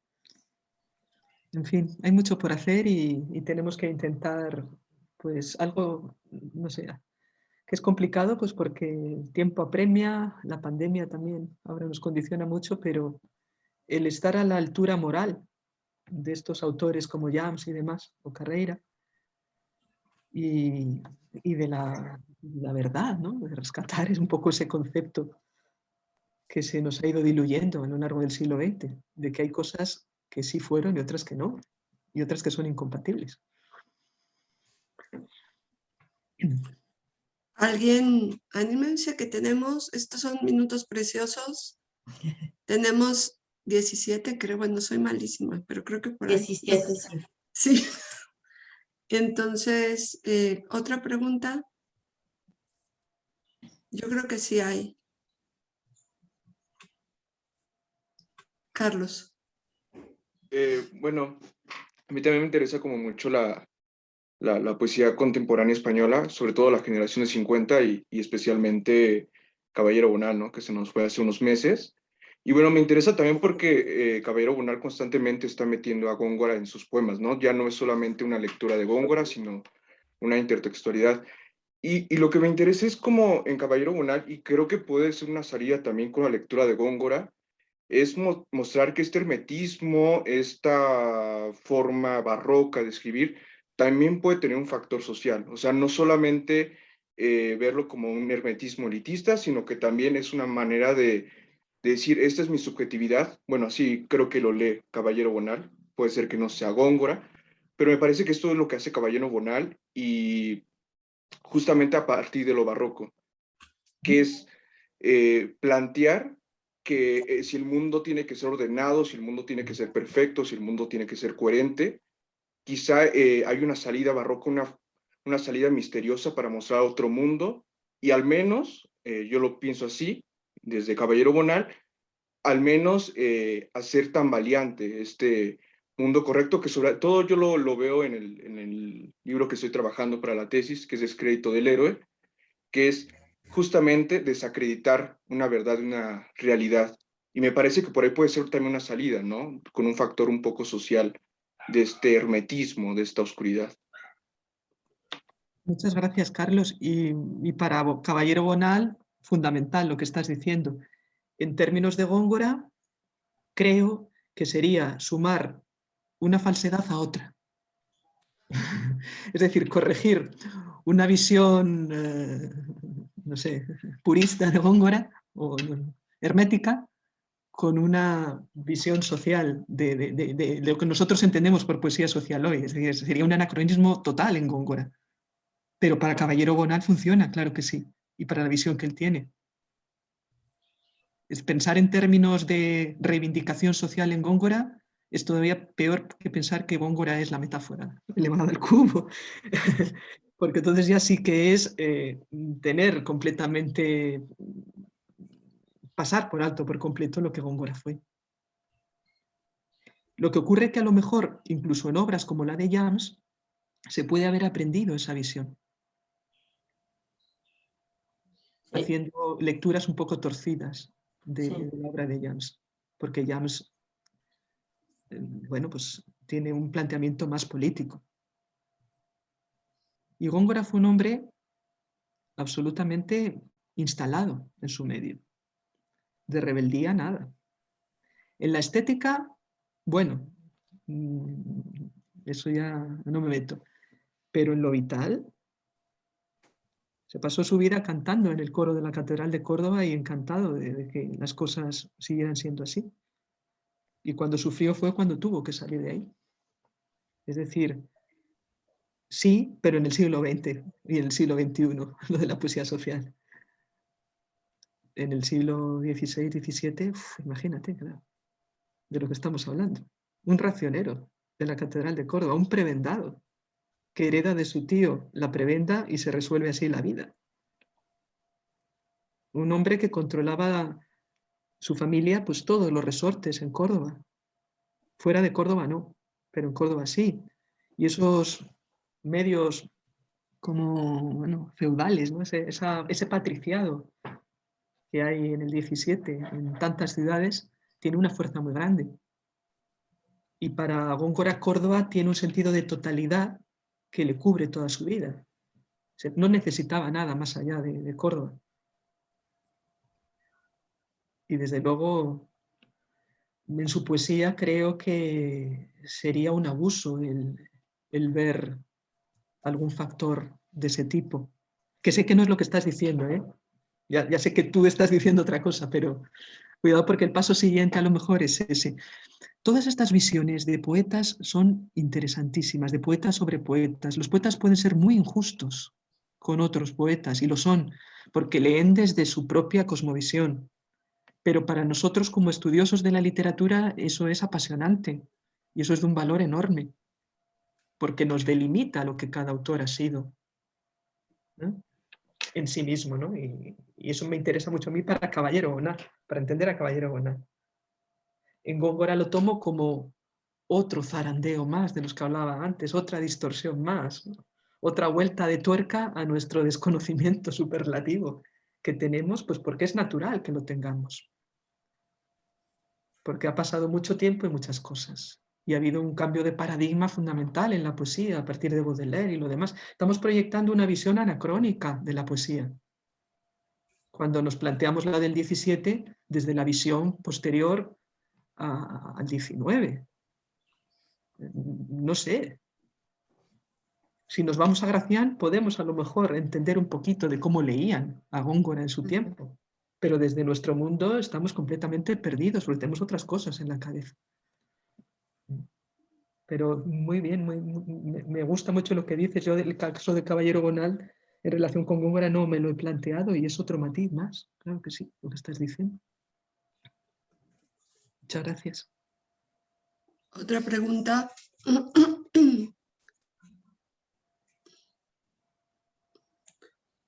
Gente del seminario. Gente, alumnos de Marta Lilia. Vosotros estáis sin comer todavía, ¿verdad? No, pero si no es hora de comer todavía. ¿No? No han dado ni las 2, Amelia. Ah, bueno. ¿A qué hora coméis? Pues 2, bueno, yo lo digo. 2:30, Pero sí. es 2 y media, es lo más frecuente. Tenéis hambre ya. Sí. No, Amelia, estamos contentísimos. Ya hay una mano levantada. Sí, Emiliano. Yo, muchas gracias, Amelia, por tan amena charla y a todos los participantes. Nada más decir que no todo está perdido, ¿no? Porque no parece que terminamos esta sesión un poco en un ámbito como si esa imagen de Góngora fuera a prevalecer, que sí lo va a hacer y va a seguir prevaleciendo por muchos años. Pero bueno, ahí están los nuevos gongoremas de del maestro Carreira, y ahí está el trabajo que están haciendo. Aquí está este seminario mismo y las clases de Marta Lilia, ¿no? Entonces, pues hay un panorama esperanzador, ¿no? También. Y no ya con miras al centenario, porque yo ya escuché también a mucha gente empezar a mirar ahora al cuarto centenario, hacia el 27, sino más bien pues para incluso trascender estos homenajes que al final son pues homenajes de Estado, que sirven para difundir en efecto, pero también para tergiversar y crear propaganda, ¿no? Entonces, pues más allá de eso hay que apostarle a nuestras lecturas y a nuestro trabajo también, y qué bueno que pues sigamos, aunque seamos unos cuantos, en esa dirección, ¿no? Sí, muchas Muchas gracias. gracias, Amelia. Muchas gracias. Yo te animo, tú que eres joven, a la sedición. Te animo a la sedición, porque creo que hace falta. Porque de forma espontánea, otro Góngora y otro Góngora, otro Cernuda y otro lo que tú quieras, no nos va a venir dado. Sí. Espontáneamente lo que nos va a venir es lo que nos está viniendo. Es decir, lo que nos quieren decir. Sí. Ocurre que el esfuerzo es muy grande el que hay que hacer, y es verdad que siendo joven, como eres tú, y con energías, pues se pueden hacer las cosas. Pero es muy, muy complicado el llegar a conocer con verdadero conocimiento de causa las cosas. Y sobre todo animo a que sí, a que tomemos iniciativas, porque a lo mejor es que hemos delegado en otros algo que es muy importante. Y a lo mejor es en eso en lo que nos estamos equivocando. Que no sean otros los que hablen, que no sean otros los que nos digan quién es Cernuda, quién es Góngora, quién es... Digo Cernuda porque es en lo que tú estás trabajando, pero vamos, lo que sea. Y tenemos también que pronunciarnos acerca de esto. Lo hacemos, sí, pero a veces a lo mejor en circuitos que no llegan a la gente. Publicar en una revista hoy, en una revista académica, es pues, escribir para nadie, porque eso no importa a nadie, ni siquiera a los que escriben en las revistas. Estamos en un sistema que persigue otros fines. Entonces hay que dar ese salto a lo mejor a la realidad real de las cosas. Y aquella iniciativa que os comentaba antes, que tuvieron en el año 1927 en Córdoba, de ir a los colegios, como hace Marta Lilia, a explicar a Góngora, los niños disfrazados de marica y perico, como en los poemas de Góngora, esas cosas que son verdaderamente increíbles.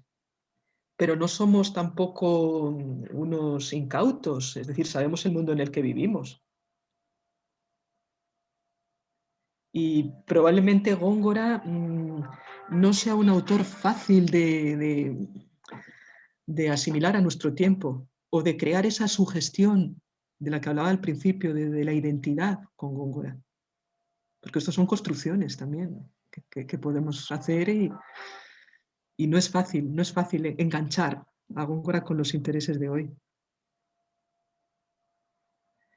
Personalmente creo que en Góngora hay una afinidad con Cervantes inmensa de la que no se habla, y a lo mejor por ahí es por donde podríamos hacer más ameno, más inteligible a Góngora hoy y más cercano.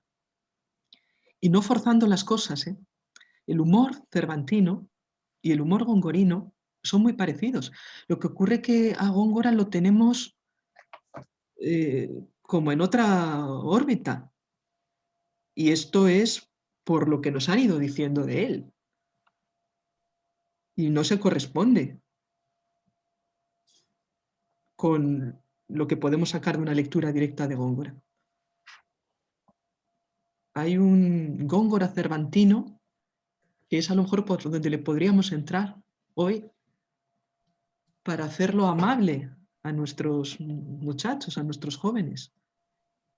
Aunque yo creo que la vía principal es la de no mentir, es decir, plantearles la verdad de las cosas y no sustituir a Góngora por chascarrillos. Y aunque sea una escala pequeña, pues explicar lo que es un concepto, cómo funciona, cuáles son los mecanismos de la poesía gongorina, y que al menos con esa verdad, en estas edades adolescentes a las que antes me refería, se queden. Porque eso es lo que les queda luego el resto de su vida. No van a seguir dedicándose a Góngora. Por lo menos que no tengan una idea estúpida de lo que ha sido un poeta como él. en general de la historia de la literatura. Sí, Marta Lilia. Yo nada más quería decir, porque no pierdo la oportunidad, lean el artículo de Alatorre, Afinidades Góngora Cervantes. Ahí plantea, es un artículo hermoso, lindo, se lee fácil, ameno, y como este año es el centenario de Alatorre, pues estoy haciendo ya la propaganda desde ya. El 25 de julio cumpliría 100 años de nacido. Entonces, léanlo, es hermosísimo, o sea, y bueno, como todo lo de Alatorre se lee amenísimamente, ¿no? Si queremos un Góngora amable, ese artículo es lindo. Muchas gracias, Marta Lilia, porque cuando lo he dicho no pensaba en ese trabajo. Tienes toda la razón, ahí está, ahí está. De hecho, Muchas me has dado una idea, porque con eso de que tenemos muy poco tiempo para publicar algo, vamos a hacer algo con Martín Pescador, con David Huerta, y me dijo, algo chiquito, pues a lo mejor ese, nada más como, pues porque nos ofrece este Góngora amable, a Cervantes ya siempre lo hemos considerado amable y nos cae bien, pero nos ofrece esta asociación que creo que no se ha planteado en esos términos, y me has dado esa idea, sacar los sonetos de Alatorre junto con ese artículo en una publicación chiquita, justo para que salga para su cumple, el 25 de julio. Ya, me diste la idea, gracias. Qué bien, qué bonito, qué bien, me alegro mucho.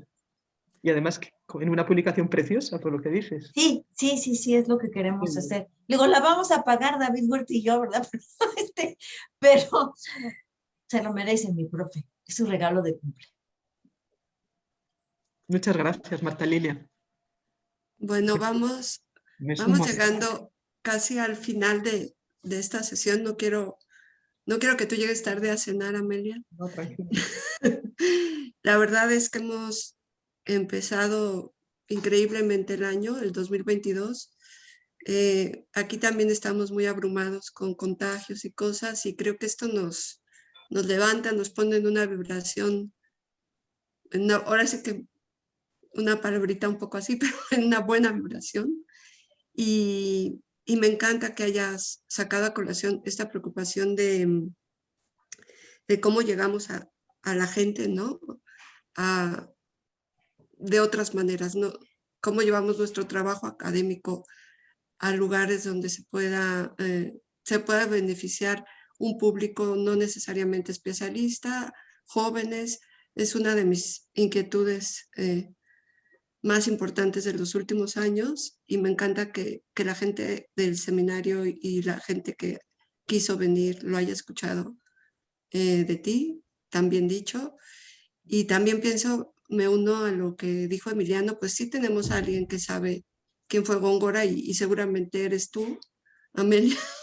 Sabes quién fue Góngora y nos los has enseñado en tus trabajos, y seguramente podrás hacer esa biografía que sustituya o que venga a completar la previa del 26, dijiste que era, ¿no? La que tenemos. Yo creo que es un libro que esperamos y que va a llegar. Confío en que va a llegar. Muchas gracias, Tatiana, aunque no podemos nunca olvidar que nosotros también somos sujetos históricos y muy coyunturales. Yo sé, pero bueno, puede ser una cosa breve, no sé. Sí. Me gusta soñar y sueño con eso. Con las limitaciones personales y las de nuestro tiempo. Pero en fin, pues nos sumaremos a la cadena de distorsiones gongorinas. Y estás desde ya vuelta a invitar a dar esa sesión sobre la deshumanización del arte y la poesía española del siglo XX. Marta Lilia no te lo había dicho antes, pero claro que fue una torpeza. Estás también invitada desde ya para nuestro próximo semestre a este seminario. Gracias. Y también todos los que se dedican a poesía española, pues también están invitados a este seminario. Ay, mi correo, que creo que lo iba a mandar y no lo logro mandar, ya está ahí. Si alguien está interesado en unirse a nuestros trabajos o interesada, pues serán muy bienvenidos. Y bueno, no me gusta a mí decir la última palabra en nuestras reuniones con con invitados, invitadas. Entonces, Amelia, pues te dejo para que cierres. Nos dio muchísimo gusto tenerte aquí. Muchas gracias, Tatiana. Lo que digo es que os cuidéis mucho, que no os pongáis omicrones. Que me aviséis cuando tengáis algún otro encuentro, porque me encantará escuchar la situación en la que están los trabajos que habéis comentado aquí y otros, ¿no? Y que me invitéis como oyente, que si puedo me enchufaré con muchísimo gusto. Muchas gracias. Por supuesto que sí, Amelia, te vamos a avisar. Y muchas gracias, feliz año a todos, a todas, y nos seguimos viendo. Chao, chao. Hasta luego, cuídense todos. Gracias a Hasta todos. luego. Chao. Gracias, un abrazo.